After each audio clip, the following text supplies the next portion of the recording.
Nosso bate-papo hoje é sobre a Barra e vamos fazer isso com o guarda-chuva do Jornal da Barra, nesses estúdios da nossa editora, que vai ter a honra de abrir esse ciclo de conversas com pessoas que são engajadas e lideranças da nossa comunidade. Eu recebo hoje o Kaiser Mota Júnior. Trata-se de um advogado experiente, professor universitário, com apenas 38 anos, mas morador da Barra desde criança. E ele agora é pré-candidato a dirigir e a presidir uma das entidades regionais mais importantes da Barra, que é a OAB Barra, a Ordem dos Advogados do Brasil, subseção da Barra. Prazer enorme, Kaiser, recebê-lo aqui. Agora é Kaiser como da cerveja mesmo, né? Kaiser igual a cerveja, claro. Mas foi uma homenagem de seu pai? Seu pai era cervejeiro? É cervejeiro? Meu pai gostava um pouquinho da cerveja. Era apreciador da cultura alemã. Imagina se fosse Heineken, né? Bom, mas eu queria começar esse bate-papo informal com você, falando primeiro da importância da OAB, da subseccional da Barra, porque os principais movimentos da nossa região sempre tem a OAB da Barra, inclusive na gestão de um ex-presidente, que foi o Cláudio Carneiro, que criou esse contexto.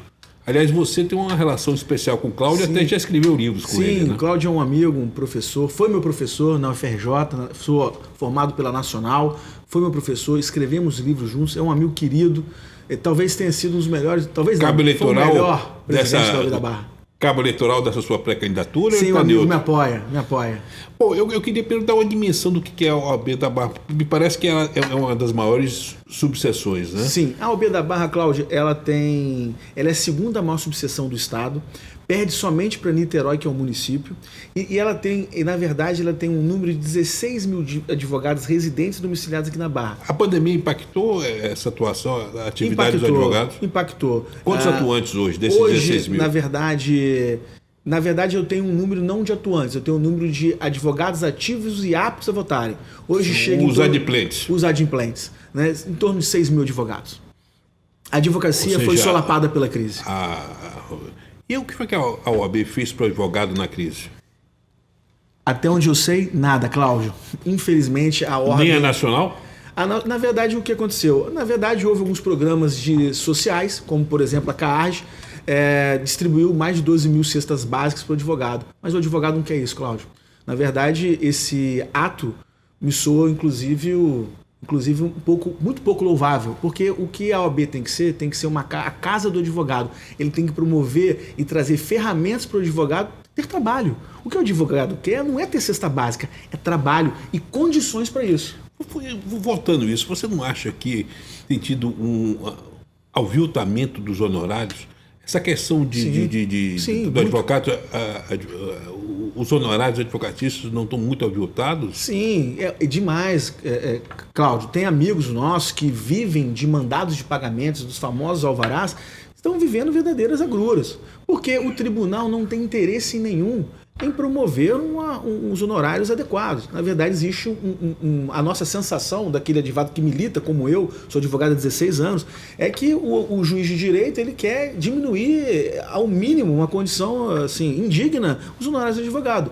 E aí falta a entidade, que é a Ordem dos Advogados do Brasil, ser combativa e diligente, coisa que hoje essa atual ordem não faz. Ela tem uma política de diálogo, senta com juízes, me parece que os processos da cúpula andam, mas da grande massa da categoria fica a ver navios. Kaiser, eu quero entrar nessa questão, dessa relação com o judiciário, Sim. Inclusive nessa questão da demonização da advocacia. Sim. Daqui a pouco eu quero entrar nisso, mas antes eu queria manter a nossa conversa a nível da Barra. Sim, claro. Porque uma das preocupações que eu fiz quando me preparei para essa entrevista foi descobrir que um presidente de uma seccional tão importante, ele se elege às vezes com 1.200 votos, uma ínfima parte desse colégio eleitoral. Sim. Isso não significa falta de representação da gestão? Há um interesse de um quórum eleitoral tão baixo?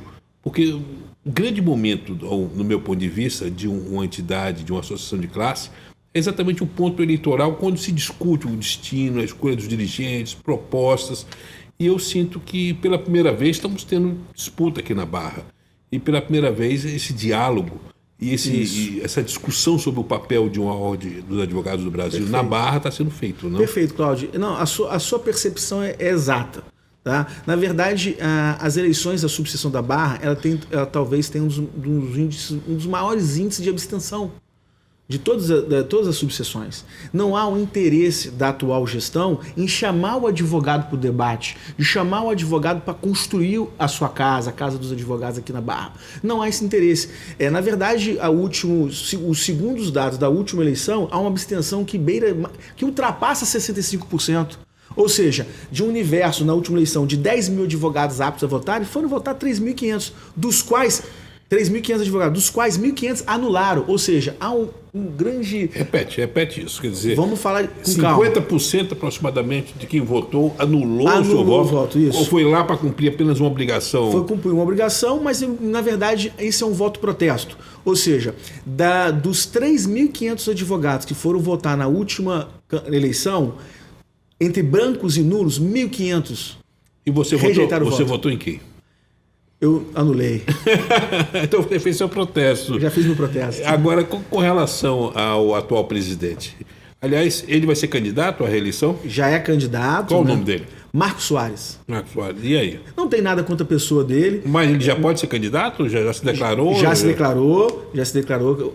Hoje já se declarou candidato ou pré-candidato. Uhum. Mas ele, de fato, tem feito movimentos nesse sentido. Vou deixar um convite ao Marcos Soares, quem sabe a gente tem mais uma cadeira aqui. Claro. Mais um microfone e a gente fazer aqui um debate no Jornal da Barra. Vamos deixar no ar essa proposta, claro. Iniciando esse processo eleitoral. Aliás, por que sempre no final de um feriado, hein? Porque geralmente dia 15 de novembro é um feriadão. Isso. E a eleição, por tradição, é sempre no dia 16. Cláudio, é proposital isso ou é coincidência do destino? Ao meu sentir proposital. Inclusive, quero reafirmar aqui, estou à disposição do Marcos Soares para fazer um debate democrático, amplo. Na verdade, falar de propostas futuras, porque na atual gestão ele nada fez. Mas eu vou te dar uma oportunidade, Marcos, você poder participar aqui e trazer propostas futuras, já que você não fez nada pela classe. E vamos fazer ao vivo pelas redes sociais. Ótimo, excelente. Permitindo aos associados que participem. Mas eu queria voltar a uma outra questão. Cláudio, só um ponto importante. Uhum. De fato, eu queria conclamar os advogados a participarem da eleição. E a sua percepção está correta. Tradicionalmente, esse grupo que está no poder da seccional há mais de 16 anos, eles publicam e marcam a data da eleição em dia 16 de novembro. Mas só na Barra ou geral? No Rio de Janeiro inteiro. Então, assim, dia 16 de novembro é a volta do feriado da República. É natural que o advogado vai voltar de um feriado emendado e não vote. Até porque a própria OAB sofre de uma crise de representatividade e o advogado não se vê representado pela ordem. Ele não tem interesse pela entidade. É isso que nós queremos mudar. Nós queremos transformar a ordem na casa do advogado. Mas você não não dá acha, para você. Mas não, advogado. Você não acha, deixando um pouco a campanha de lado e voltando mais à nossa entrevista, você não acha que num momento de pandemia, num momento de crise econômica, o setor está sofrendo tanto, aviltamento de honorários, tudo isso, mas nessa hora que você precisa, que a união faz a força, que você precisa a entidade como atividade, ou seja, o OAB não ser apenas aquela coisa chata que você tem que pagar anualmente. Sim. Ou seja, você pagar com prazer, porque você, além da revistinha, você está recebendo algum tipo de benefício. Não há benefício. Não há benefício nenhum. Para você ter uma ideia, durante a crise, a OAB sequer... Na verdade, a OAB... Mas a CARD tem benefícios. Benefícios sociais que, na verdade, são cumpridos sem muita clareza. Haja vista, tem alguns projetos sociais que tem pessoas que ainda não receberam. Por exemplo, existe um projeto, eu não sei exatamente o nome, que a advogada que se enquadra no seu requisito, que é hipossuficiente, recebe um auxílio de pagamento de material escolar. Desde 2020, quem está inscrito não recebeu ainda. Tem relatos de colegas, advogados e advogadas, que até hoje não recebem. Deve ser porque, não sei, cadê esse dinheiro da CARD? Haja vista que 60% da arrecadação da seccional é destinada à CARD. Eu gostaria de falar da CARD. Existe alguma subseção da CARD para Barra? Não existe. Ou seja, o fundo é útil, é único. É né? único. A gente na verdade, a subseção é muito dependente financeiramente da seccional. Eu gostaria agora também de falar da sucessão estadual. Sim. Como é que você vê a reeleição do Luciano, do atual presidente? O Luciano, ele tem uma capacidade... Que, aliás, foi o primeiro presidente... Foi o primeiro presidente aqui da Barra. Da Barra. Né? O Luciano, no meu sentir, vai ser o candidato... Dá o sobrenome dele? Luciano Bandeira. Luciano Bandeira. Um colega, um amigo, a gente tem uma boa interlocução, mas ele sabe que aqui na subseção da Barra eu sou um caminho alternativo, propositivo... Ele está neutro? Está neutro. Ele apoia tanto a mim como o Marcos. Embora a chapa... Né, o Marcos Soares diga ao contrário do seu grupo, mas é uma verdade, você pode ver, tenho nas minhas redes sociais contato com ele, está apoiando a gente. Agora, eu gostaria de falar da OAB Nacional. Sim. Você não acha que existe uma excessiva politização ideológica Demais. Da OAB? O Felipe Santa Cruz perdeu. Ele, na verdade, ele perdeu um pouco o fio da meada, desculpa o lugar comum, e, na verdade, ele tem se valido de toda a estrutura da advocacia para fazer um embate político com o Bolsonaro. Aqui, a ordem, você tem que ter advogado de esquerda, direita, centro, independente do teu viés. O que a gente tem que defender aqui é a classe em primeiro lugar. Ele, inclusive, pode fazer política, porque o ser humano é um ser política, mas que ele faça fora dos quadros da ordem. Por exemplo, recentemente, Felipe Santa Cruz vai no Instagram do Conselho Federal e não fala a sua classe, ele faz um discurso anti-bolsonarista. Aqui eu não estou defendendo o Bolsonaro ou defendendo o Lula. O ponto não é esse, o ponto é que não pode o presidente do Conselho Federal usar do dinheiro e da estrutura do Conselho para falar de política. Isso é inadmissível. Eu queria falar agora da demonização da advocacia. Sim. Por exemplo, o Correio da Manhã, que é o outro veículo que nós editamos aqui, deu uma manchete quando houve uma busca e apreensão em quase 30 escritórios de advocacia, com bloqueios de recursos, não só da pessoa física, da pessoa jurídica. Infelizmente, o ministro Gilmar Mendes já houve uma reversão em Brasília com relação a isso. Você não acha que, para a sociedade civil, principalmente para a questão da cidadania, tombar a advocacia ou criminalizar a advocacia não é eliminar um dos últimos bastions que a gente tem de salvaguarda da nossa liberdade? Perfeito, Carlos. Parecendo um advogado. Então, concordo com você. Na verdade, eu ia incluir esse termo, a criminalização da advocacia. Isso tem sido uma constante.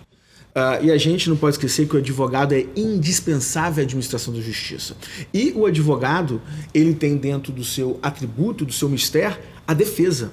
Sem o advogado, a sociedade padece. A gente não pode esquecer que a advocacia é esse baluarte aí da defesa, tá? Do contraditório, né?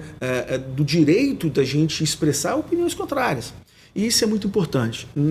Ao meu sentir, o advogado ele não pode sozinho ir num embate contra o tribunal, porque é na sua pessoa física.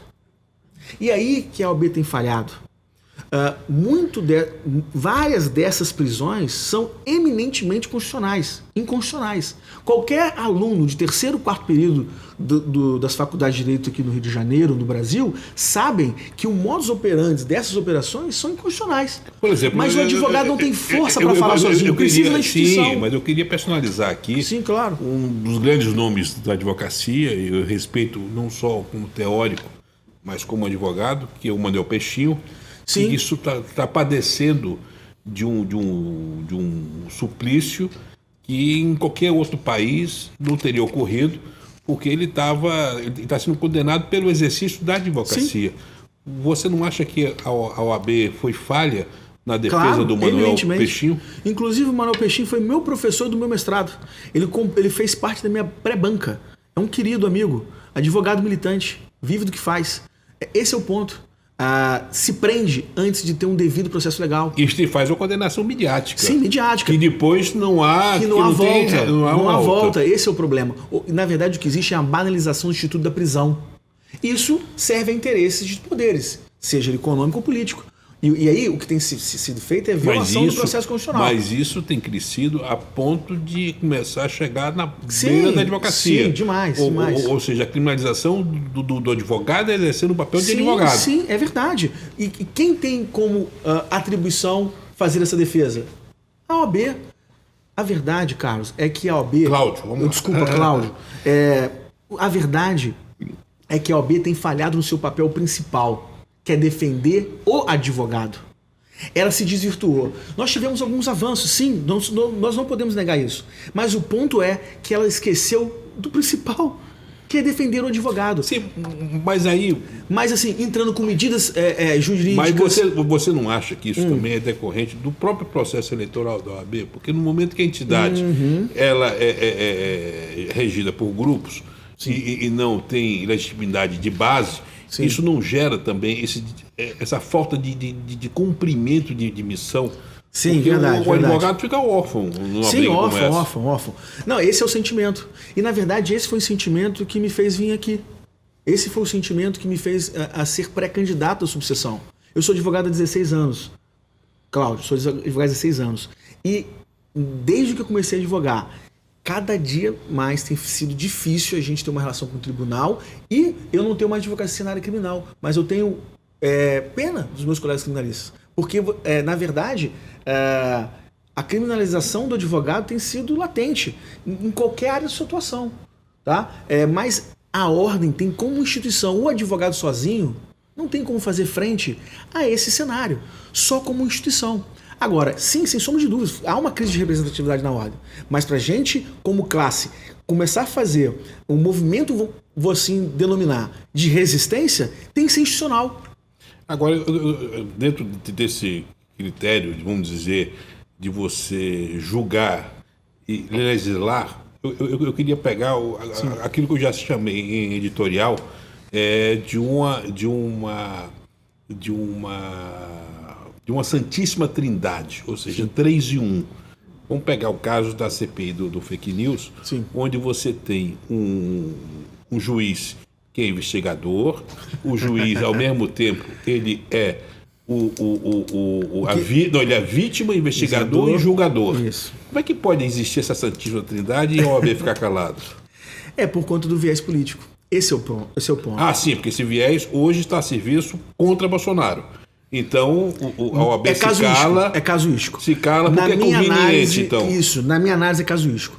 Qualquer aluno, repito, qualquer aluno de direito sabe que a vítima não pode ser o julgador. Né? Esse processo, a forma que se deu... Nem investigador, né? Nem investigador, né? Isso é uma violação, assim, gravíssima. Isso beira tribunal de exceção. A gente vive... Tem juristas que não gostam desse termo, mas a gente vive uma ditadura do judiciário. Mas você não acha também que... Vamos pegar o caso mas agora... Mas eu concordo. É um viés político e vamos colocar nome aqui aos bois. É Felipe Santa Cruz, que se a tendência é o viés político dele, a OAB se manifesta. Quando não atende, mas você ele faz não acha nada. que quando você fala que um Felipe Santa Cruz, um pré-candidato ao governo do Estado, sim, ou é lançado pelo Eduardo Paes, enfim, você não acha que isso feito no exercício de uma entidade, porque é uma entidade, como você falou, que as pessoas vêm de fora, acham que é apenas uma sigla, mas é uma entidade muito rica. Poderosa, tem 1,3 bilhões de orçamento. Repete isso aí. Qual o orçamento anual da Nacional? Da Confederação ultrapassa R$1 bilhão. 1,3 bi. Para gerir uma máquina. A máquina. Estado do Rio, qual o valor? R$100 milhões no último ano. Inclusive, você pode. Isso inclusive é público, tem no Transparência da Ordem. Você está falando, então, se é 100 milhões, nós estamos falando de 8 milhões aqui, a Barra da Tijuca? Hoje seria 8 milhões de arrecadação. Entre 7 e 8 milhões. Mas diz que 60% disso é gasto em salários, né? Se você for pegar, na verdade, no próprio site de Transparência, que é o site da Ordem, 60% dessa é gasto com o pessoal. Eu já ouvi falar algumas histórias... Na verdade, 60 milhões é gasto com o pessoal. Eu já ouvi falar de algumas histórias de rachadinha dentro do OAB. Isso existe? Não estou lá dentro para saber. Na nossa gestão não vai ter. Mas isso. Essa fumaça existe. Barra, essa fumaça... Onde a fumaça fogo. Né? Agora, eu gostaria de voltar também ao papel da qualificação do advogado. Sim. Você não acha que também pertencer a uma ordem, sobretudo a uma categoria, você não estaria sendo instrumento de capacitação? Por exemplo, um dos benefícios de ser filiado à OAB não é você acessar cursos, ter programas, até porque tem instrumentos hoje de ensino à distância que poderiam melhorar a qualificação, porque hoje você tem um curso de Direito, só abrindo parênteses, claro, é um curso muito barato para ser montado como laboratório. É sala, professor, saliva e aluno. Então isso gerou uma proliferação, inclusive eu defendo muito E aí eu também aproveito para lhe perguntar, nesse contexto, a importância da entidade investir em capacitação e também a importância desse filtro que a OAB, o registro da OAB dá para que esses maus alunos não virem advogados automaticamente, né? O que, na verdade, a sua leitura, Cláudio, na verdade é fruto da mercantilização do ensino e do ensino jurídico. Você está na ponta um reitor querendo vender diploma, na outra o aluno querendo comprar. Isso tem um preço, tem um resultado. Mas ser bacharel em direito não significa ser advogado. Ser advogado. Né? E aí a prova da ordem vem fazer esse filtro. Tá? Ainda depois desse filtro, há uma dificuldade enorme do advogado, do jovem advogado, se estabelecer. Porque ele se torna advogado do dia para a noite. Né? E aí a ordem, sim, tem como função, na verdade, tem ferramentas e instrumentos para poder ajudar. Mas você não acha também, pegando esse aspecto aí de quase de pré-formação, que não existe um abuso da transformação do estagiário? Porque o estagiário, teoricamente, era para aprender, não para ser office boy e nem ser operador de internet. Você não acha que há uma falta de normatização dos estágios, do programa didático desses estágios e, sobretudo, a questão de ser estagiário ser um processo importante da formação do profissional? Sim, muito importante. Eu fui estagiário em grandes escritórios, fui inclusive do jurídico da Petróleo Ipiranga.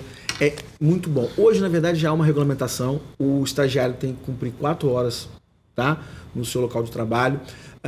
Só que, na verdade... Tem que ter um mentor, né? Tem que ter um mentor, só que, na verdade, eu sempre comento com meus alunos, né, que assim, o estágio no direito é como se fosse um trainee. Ali está sendo treinado. Então, existe também uma oportunidade que os escritórios descobrem talentos. Porque descobrem talentos e o cara é contratado quando é estagiário. Isso também é uma via de mão dupla. Eu acho que não é só culpa dos empregadores, mas também da baixa qualidade, da falta de interesse de alguns alunos em querer se tornar mais experimentados, tarimbados. Tá? Agora, sem sombra de dúvida, a ordem tem um papel fiscalizador nisso. Né? No sentido de apoiar. Na verdade, existia um programa muito bom na ordem, que era o estágio que a ordem oferecia. Só que na época não existia a legislação permitia um estágio mais longo. Então o estagiário ele entrava na ordem, tinha aula todo dia de manhã e à tarde prática. O cara saía ali depois de 2 anos de estágio formado. Hoje não tem isso. Confirmada a sua candidatura, sim. O que você pretende fazer se for eleito presidente da OAB da Barra?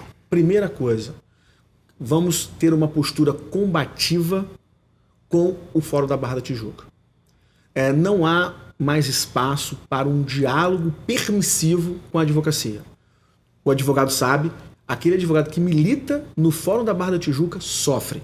A título de conhecimento, Cláudio, tem advogado que quando descobre que a competência do processo cai na barra, fica desesperado. Ele até prefere, se há uma possibilidade de distribuir a ação em outro fórum, ele faz. Então, acho que a OAS... Mas por quê? Porque os processos são muito... na verdade, os juízes não julgam. Tem juízes aqui na Barra que sentam no processo e demoram de 2 a 3 anos para julgar. Outro exemplo, o advogado é maltratado na serventia. Na vara de família, tem vara de família no Fórum da Barra que você pega uma senha para você entrar. Isso é um absurdo. Outro exemplo, a própria sala da ordem dentro do fórum é uma sala, Cláudio, de 2x3. Isso é um símbolo. Isso é o símbolo do vexame, da humilhação que a gente vem vivendo. E a OAB nada faz. Isso é um símbolo. Ou seja, o tribunal não respeita o advogado. E, na verdade, todos nós sabemos, quem é advogado, que não há diferença hierárquica entre o juiz e o advogado. Todos somos indispensáveis para a administração da justiça. Então, esse tipo de construção, essa sala dessa forma, essa senha, isso tudo manda uma mensagem. O advogado hoje vive de cabeça baixa, com complexo de inferioridade. Quando eu me formei, eu peguei ainda aquela fase romântica. Você falava que era advogado, o cara te respeitava. Hoje não. Você, pelo contrário, é visto como bandido. E aí o advogado? É chacota no meio dos amigos. Mas você não acha que programas Culpa da OAB. Sim, mas não...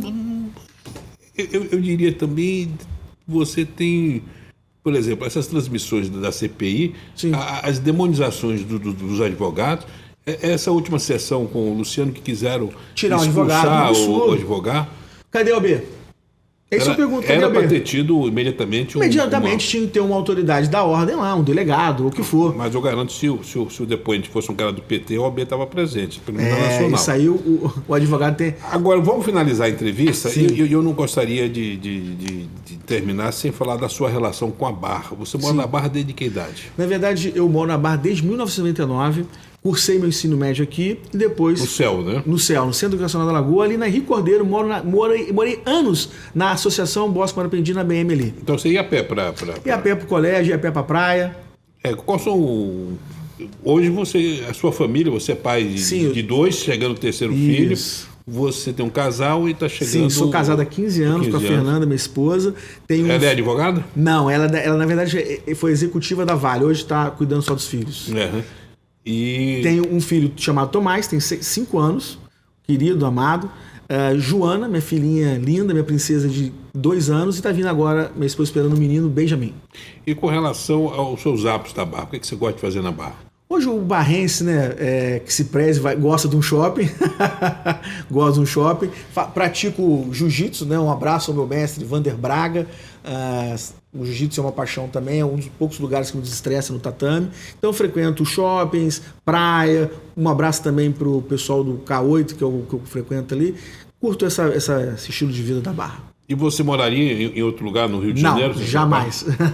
Agora, a OAB Barra é muito mais do que Barra, né? É uma grande Barra, né? Isso. Na verdade, dentro da circunscrição da subseção, tá Barra, Recreio e Vargens, um pouquinho do Joá e Camorim. Eu queria também, para finalizar, que você falasse de coisas que você sente que pode melhorar na nossa região. Muito. Eu acho que primeiro a gente tem que restaurar a dignidade e a autoestima desse advogado. Não, eu estou falando da Barra. Da Barra? Claro. Por quê? Eu ia falar justamente isso, porque a ordem ela tem um papel como sociedade civil. Eu acho que a ordem poderia estar atuante nas questões que envolvem a Barra da Tijuca. Como um formador de opinião, tá? Precisamos melhorar a segurança. O nosso promotor penal na época, o doutor Márcio, fez aqui uma tolerância zero aqui na Barra, no sentido... Você é favorável à segurança presente? Sim, sou favorável. Melhorou sim. Como morador da Barra, gerou resultados positivos. Mas o que você acha que pode melhorar mais na Barra? E no que a OAB pode ajudar a melhorar? A questão da segurança, a questão, vamos dizer, da impunidade, porque a gente sente muito enxugamento de gelo. Sim. Principalmente na questão do menor infrator, né? Sim. Na verdade, o Barra Presente, né, é um exemplo que quase não funciona mais hoje, mas a gente tem que ter um programa específico de cuidar desse tipo. Ao meu sentir, você não tem só que tirar esse cara, tem que ter um tratamento, uma ressocialização. Acho que a Barra a gente podia ter programas voltados para isso, né? E o advogado podia ajudar.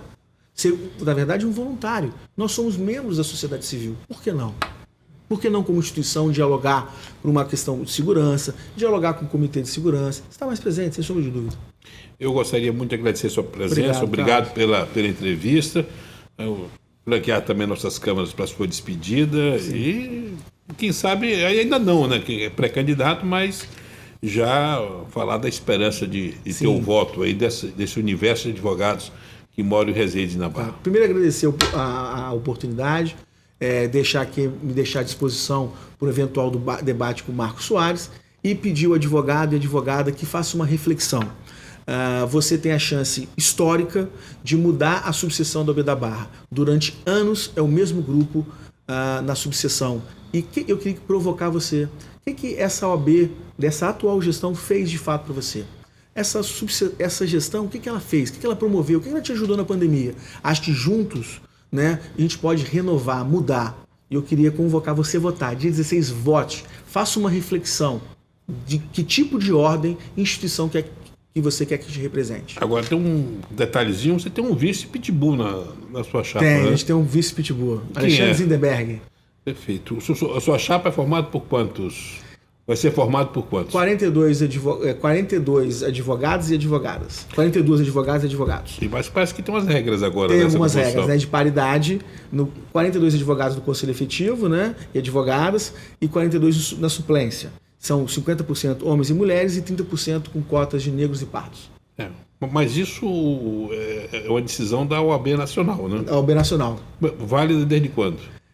início desse ano. Foi difícil montar a chapa com isso? Não? Foi um pouco mais difícil, né? Até porque a nossa região tem suas peculiaridades próprias, mas isso não é impedimento. Bom, a gente tem uma chapa plural. Eu agradeço muito, chegamos ao final e a proposta é essa, gente. A gente tem um espaço aqui na Barra, nós estamos gravando aqui direto da Barra da Tijuca. Obrigado, Cláudio. Esse programa e, sobretudo, a gente tem a oportunidade de debater, de discutir, apresentar personagens que fazem a Barra da Tijuca e, sobretudo, apresentar os bastidores de entidades, aquelas siglazinhas chatas, que alguns consideram chatas, mas que são essenciais, porque a Barra é um exemplo de sociedade civil organizada. Muito obrigado a todos. Chegamos ao fim desse bate-papo, hoje com Kaiser Mota JR. Um grande abraço. Cláudio Margarito. Um abraço.